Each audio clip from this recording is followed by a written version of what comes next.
গ্রামে গ্রামান্তরে শুনি মহা উত্তেজনা, প্রকৃত সন্ত্রাসও বটে। শহরের সার্কাসের বাঘ পালিয়েছে বাঘোয়া পাহাড়ে ঘেরা বনের আড়ালে। উপদ্রব প্রায় ঘটে। আমরা এসেছি কয়জনা বাংলো কুঠিতে, আমন্ত্রিত না হলেও রবাহুত বটে।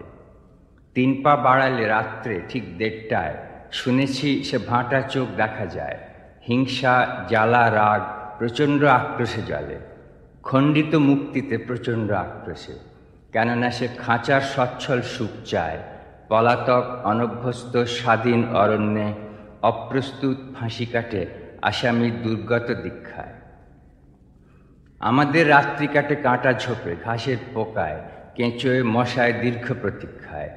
শব্দ শুনি আজ এ গ্রামের ছাগল বাছুর, শুনি কাল ও গ্রামের মানুষের ছেলে মেয়ে গেছে। তাড়া করি কয়জনা, চলে যাই বহু দূর, বেছে বেছে এ ঝোপ সে ঝাড়। পণ্ডশ্রম, শহরের সার্কাসের ভূতপূর্ব বাঘের দারুণ চতুর খেল। কিছুটা বা ক্ষুধার অভ্যাসে, আর কিছুটা বা শখের বিকারে, যেন বা সে কোটিপতি লোক, যেন সারা বিশ্বের শিকারে তার লোক, তৃপ্তিহীন চিরদুস্থ প্রতিযোগিতায়। জন্মপূর্ণ বাঘেরা তাই তাকে ভয় করে, আর আমাদের অরণ্যবাসের তাই শেষ নেই। কারণ এই উপদ্রব দূর করা আমাদের জিত, রোগ, ব্রত। তাই অন্ধকারে প্রতি রাত্রে আমরা কয়জনা থাকি ছদ্মবেশে, সদা জাগ্রত ভিক্ষায়, যেমন ছিলেন লেনিন, স্টালিন।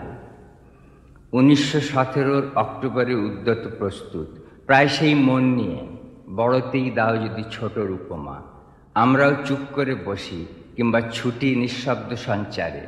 সর্পগন্ধা পায়ে পায়ে, শিশু, শাল, সেগুনের উদ্গ্রীব অদ্ভুত তীক্ষ্ণ আগ্রহের নিস্তব্ধ আশ্লেষে, প্রকৃতির নীরব উৎসাহে, সভা সমিতির চেয়ে ঢের শক্ত ক্ষিপ্র তিতিক্ষায়।